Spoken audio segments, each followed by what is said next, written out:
তাহলে আশা করি এই 1 ঘন্টা ধরে আমাদের সূচকের উপরে যে লাইভ ক্লাসটি চলছে এই ক্লাসটি দেখার পর আমাদের পেইড ব্যাচ গ্রুপ 2 এর মেম্বারগণ অলরেডি সূচক অঙ্কের যাবতীয় সমস্যাবলী সমাধানের ডিসুম প্রক্রিয়া শিখে গেছেন। তারপরেও আমি শুরুতে বলেছিলাম এই সূচকের অধ্যায়ের এমন একটা গুরুত্বপূর্ণ টপিকস আছে যে টপিকস থেকে বিসিএস প্রাথমিক সহকারী শিক্ষক নিয়োগ পরীক্ষা, শিক্ষক নিবন্ধন পরীক্ষা সহ যে কোনো প্রকারের জব নিয়োগ পরীক্ষা আমরা 2 মার্কস কমন পেয়ে থাকি। এই একটি টপিক্সের অঙ্ক সমাধানের প্রক্রিয়াটা যদি আমরা শিখতে পারি, আমার বিশ্বাস যে কোনো প্রকারের জব নিয়োগ পরীক্ষায় প্রায় 90% প্রশ্ন সূচকের অঙ্ক থাকলেই প্রায় 90% প্রশ্ন এই রিলেটেড হয়ে থাকে। তো আমরা কি করে এই অঙ্কগুলি সমাধান করব একটু দেখে নেওয়া যাক।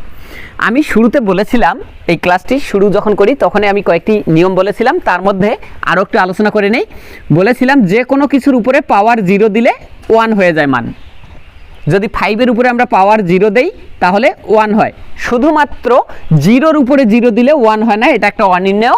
তাছাড়া গোটা পৃথিবীর উপরে যদি আমরা পাওয়ার 0 দিয়ে দেই সেটিও হয়ে যায় 1। তাহলে 5-এর উপরে 0 দিলে 1 হয়, এক্সের উপরে 0 দিলে 1 হয়।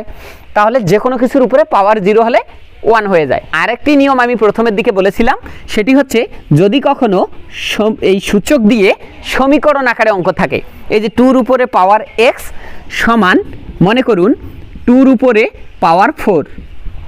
আমি বলেছিলাম যদি কখনো সূচকের অঙ্কে সমীকরণ দেয়া থাকে তাহলে এই ব্যাস দুইটা যদি একই রকম হয়, এই দেখে নিন এই ভিত্তি দুইটা যদি একই রকম হয় তাহলে পাওয়ার দুইটা সমান লেখা যায়, এই x সমান 4 লেখা যায়।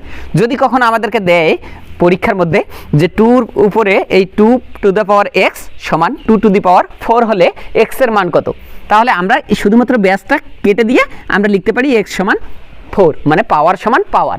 আবার কখনো যদি এমনটি ঘটে যে x এর উপরে 2 আছে সমান 9-এর উপরে 2 আছে, তাহলে x এর মান কত। যদি আবার পাওয়ার দুটি একই হয় তাহলে বেস দুটি সমান লেখা যায়, তার মানে তখন আমরা লিখতে পারি x সমান 9। এটি হচ্ছে আমাদের অ্যান্সার। তো চলুন এবারে সেই কাঙ্ক্ষিত গুরুত্বপূর্ণ টপিকসটা শিখে নেই। এইখানে আছে দেখুন 5 to the power 2x minus 4 সমান 1। এবারে দেখুন আমাদের বেস এই 1-এর উপরে মনে মনে না হয় আমরা ধরলাম 1 আছে, তো এখানে বেস আছে 1, এখানে বেস আছে 5, দুজনে কি সমান? সমান নয়, তাহলে আমরা পাওয়ার সমান পাওয়ার লিখতে পারি না। আবার এইখানে পাওয়ার আছে 2x মাইনাস 4, এইখানে পাওয়ার আছে মনে মনে 1, তাহলে বেস কি একই? বেস একই নয়, তাহলে পাওয়ার সমান লিখতে পারি না। আবার পাওয়ার একই নয়, তাহলে বেস সমানও আমরা লিখতে পারি না। কিন্তু আমরা কিন্তু জোর করে একটা জিনিসকে একই বানাই নিতে পারি। কী রকম একটু দেখে নেই। এই যে এখানে দেখে নেবেন 5 to the power 2x minus 4 সমান এই 1। আমি তো বলেছি যে কোনো কিছুর উপরে পাওয়ার 0 মানে 1, তাহলে এখানে কি আমরা লিখতে পারি 5 টু দি পাওয়ার 0? দেখুন আমাদের এইদিকে এই যে বেস 5 আছে, তাহলে এই দিকেও 5 বানায় নেওয়ার নিমিত্তে আমরা কি করলাম এই 1কে লিখলাম 5-এর উপরে 0। যদি এইদিকে থাকতো 6-এর উপরে এই পাওয়ারটা, তাহলে আমরা এইদিকে লিখতাম 6-এর উপরে পাওয়ার 0, তাহলে 1 হয়ে যেত। তাহলে এইবারে দেখুন বেস কিন্তু একই হয়ে গেছে, এই 5, তাহলে আমরা লিখতে পারি 2x মাইনাস 4 সমান 0। এক্ষেত্রে 2x সমান মাইনাস 4 ওই দিকে নিয়ে গিয়ে প্লাস করলাম, তাহলে অতএব x সমান আসবে 2টা গুণ আছে ওই দিক গেলে ভাগ হবে, অ্যান্সার আসবে 2। তাহলে কারেক্ট অ্যান্সার 2। 2019 সালের প্রাথমিক সহকারী শিক্ষক নিয়োগ পরীক্ষায় এরকম একটি প্রশ্ন এসেছে, সেটি হচ্ছে x³ সমান 64 হলে x এর মান কত। দেখুন x³ সমান হচ্ছে 64, তো এই দিকে আছে কিউব, তো বেস তো আমরা কখনোই একই বানাতে পারবো না। এই দিকে আছে x, এই দিকে কি একটা x বানাতে পারবো? পারবো না।